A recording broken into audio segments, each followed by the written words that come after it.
WWE dropped the ball in pairs by not giving AJ the guy the Intercontinental Championship. I always felt like the payoff should be AJ Styles finally beating Dominic Mysterio. It's been a long ass build, people, with AJ putting everything on the line, and what a better payoff than AJ Styles finally winning the Intercontinental Championship at the end of his career against Dominic Mysterio in pairs, which is basically his hometown right now. One of these very rare cases where a victory for AJ Styles in Paris would have felt bigger than a victory at WrestleMania, because that's where people really love AJ Styles. Are we never allowed to expect any changes during these international shows? That is the question I have right now. And also, yes, this basically confirms it. AJ, the girl, is coming back to WWE. Imagine if WWE are just playing us and it's Ronda. I'ma just start my Raw review. We see CM Punk waiting for Seth's arrival. He wants to catch the guy the second he gets to the building. Okay, so in my previous video I talked about how I'm tired of this rivalry, and I still am, but I mean, if it means AJ Lee is returning, I can wait. Jey Uso enters the ring. What a reaction, people. He should have the World Heavyweight Championship right now, but that didn't happen. He talks about Roman Reigns being in the hospital and calls out the Vision. He claims he should be a champion right now. Maybe he didn't put the focus where he should have. We see LA Knight, and LA Knight blames Jey Uso. LA Knight had it won, but because of Jey Uso, he didn't win the championship. Very selfish man this LA Knight guy is, man. Very selfish man. What you needed to do, yeah, is actually allow me to win. We work together. There's no catch, but I win. I win the match, and we work together. If I'm a champion, we're all a champion. We see Braun Breaker and Bronson Reed. They mock both of these guys, brag about putting Roman Reigns in the hospital, and says Heyman can't stop them tonight. They're gonna put them in the hospital. Medical facility too. We got a match challenge, and it turns into a tag team match. Pretty regular stuff. It's Monday Night Raw, obviously. That's exactly what you expect. But people, you know what I've realized? Braun Breaker's the type of guy you don't really expect to be any good on the microphone. He has the look, he has the wrestling skills. 90% of the time, these type of guys are really shit on the microphone, let's be honest. But, you know, I'm not saying he's great, but he's hilarious. And he's very different on that microphone. Obviously, a lot of resemblance to his uncle, but I find him to be very, very entertaining. So the match is set, people. Obviously not the most exciting stuff, since it's something we've been watching for, I don't know, centuries right now. Decades, people, it seems like. But, you know, it's really hard to actually review these shows, because when it's in Paris, everything gets amplified. Like, everything gets at least a couple of points, because these people seem very excited, and you're like, okay, maybe it's not that bad. We're going to get Vaquer versus Io at WrestlePalooza. It's for the vacant women's championship. I expect some really good stuff. I think the match is going to be absolutely amazing, but people, it's kind of wild. WrestlePalooza is in like 2 weeks, isn't it?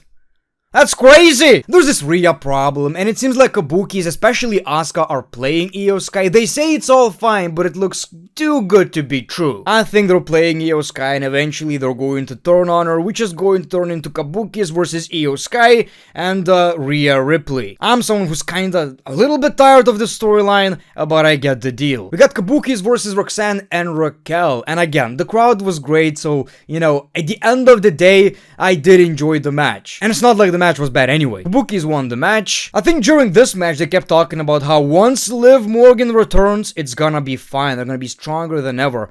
No. Don't you realize, Mikhail? Don't you realize Mikhail called Dominic Mysterio be f***ing? He be Are you really that naive? It's in the name, Dirty Dominic Mysterio. He's already doing it. You know? So Liv ain't gonna be happy. It's not gonna be, if Liv Morgan is not gonna return to the Judgment Day, Mikhail. Dragon Lee versus Finn Balor. Again, I'm gonna keep repeating this. The crowd was hot, and Dragon Lee is really talented, you know. He is one of these guys you can say, wow, maybe he's the next Rey Mysterio, but you can't really achieve that if you keep losing every single week, and that's exactly what happened. He's a lot on television lately, and 90% of the time, he loses. And I gotta be honest, like, okay, I enjoyed a lot of it because it's in France, the crowd is hot. A lot of these matches are really like, you know, they don't really mean much. Some of it definitely had house show vibes, is what I would say if Raw wasn't necessarily just like that every single week for a couple of months. We got Penta and the Vikings versus New Day and Waller. This was a 6-man tag team match, but I enjoyed it. I don't know what it was about this match, again possibly the crowd, but I really liked it. I loved the finish. Penta and the Raiders win. Now that's funny. So they had a funeral for the tag team division. Some of you may not know, I used to have a job where I would play trumpet at funerals. I'm a bit mad they didn't hire me, but at the same time, this is not a skit, this is not a parody, this is not a promo, it's a legitimate funeral. It's always crazy how the same company have such a decent tag team division on SmackDown and such a shit show on Raw. Like, there is no division, they're right. The only inaccurate thing about it is that they buried that shit like a year ago. Okay, so the Judgment Day are barred from ringside and we got AJ versus Dominic. The crowd reaction to AJ is just generational, man. I don't remember the last time I've seen anything like that. Just, you know, treating the man like he was born and raised in France. Just minutes and minutes of cheers, you know, during the commercial. That was beautiful. I'm so happy that one of the wrestling goats is getting some recognition, some flowers.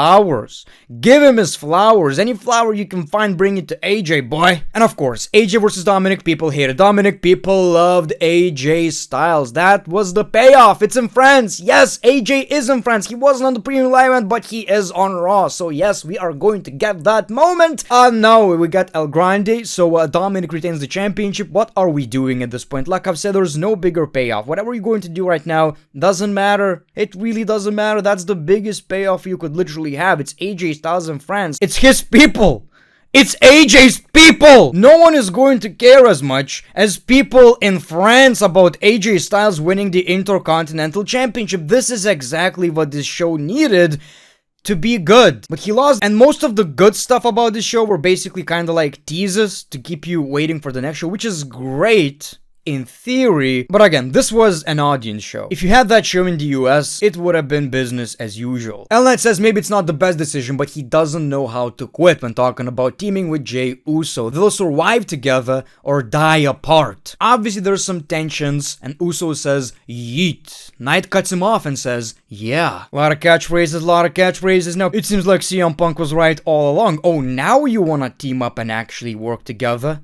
Something CM Punk told you for 4 weeks.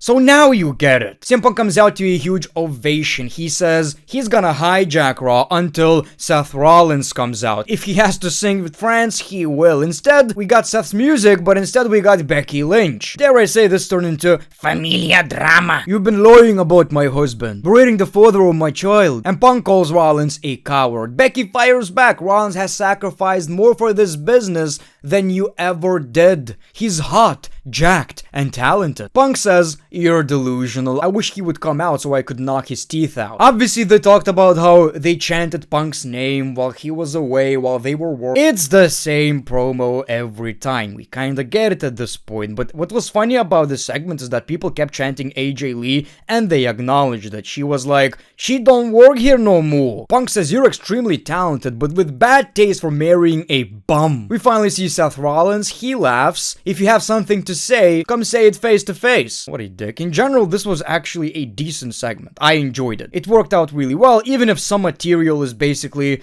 well, kinda the same. And she slaps him multiple times in the face. Punk says, you'll regret putting your hands on me. And we all know what that means. If that wasn't a big tease enough, he already, during a clash in Paris, picked a fan sign that said AJ Lee, CM Punk. And during this promo, they acknowledged AJ Lee. It's pretty obvious. If it wasn't obvious enough, he was searching for Seth Rollins and asks, where's SmackDown on Friday? Chicago. Tremendous. They're gonna be in Chicago. AJ's in Chicago, and she's gonna come out like SmackDown. It's gonna be return of AJ Lee. Or Honda. The main event was Jay and LA versus the Bronze, the Heyman Sugar Boys without their sugar daddy tonight. It was fine, but it's hard to say anything new because I feel like I've been watching this for a very, very long time already, and I kinda, got my point across. But the Bronze actually won the match and continued with their attack on both Jey Uso and LA Knight. And eventually we got Jimmy Uso with the save. So yes, people, it seems like the Usos are back. Well, Jimmy must be happy. That's great for him. When it comes to Jay, I don't know. It seems like WWE are slowly putting them in a tag team again, which is something I don't know if I like or not. The more I think about it though, maybe it's for the better. If it's gonna benefit the Raw tag team division in any shape or form, it probably will. And at the end of the day, we have so many people who should, could, will be world heavyweight champions. And Jey Uso right now doesn't necessarily fit into these plans, just in my opinion. So maybe it's not the worst idea, even if it's not a full-on reunion. Maybe it could be a bit of a side story, because whatever your opinion is on Jey Uso, like, he's popular, he's selling merch. Should he be a tag team wrestler in 2025? I'm not so sure about that. Am I down for this short reunion? Probably. So that was your Monday Night Raw, people. You know, it was a crowd show. It was really a crowd show. I was kind of enjoying it because of how big everything felt, and obviously I appreciate the stage. That was really beautiful. But for the most part, it was the same episode you've been watching. For the most part. But let me know your thoughts in the comments below. Maybe I'm wrong. The Great One, peace, love, and hugs. It's been a pleasure.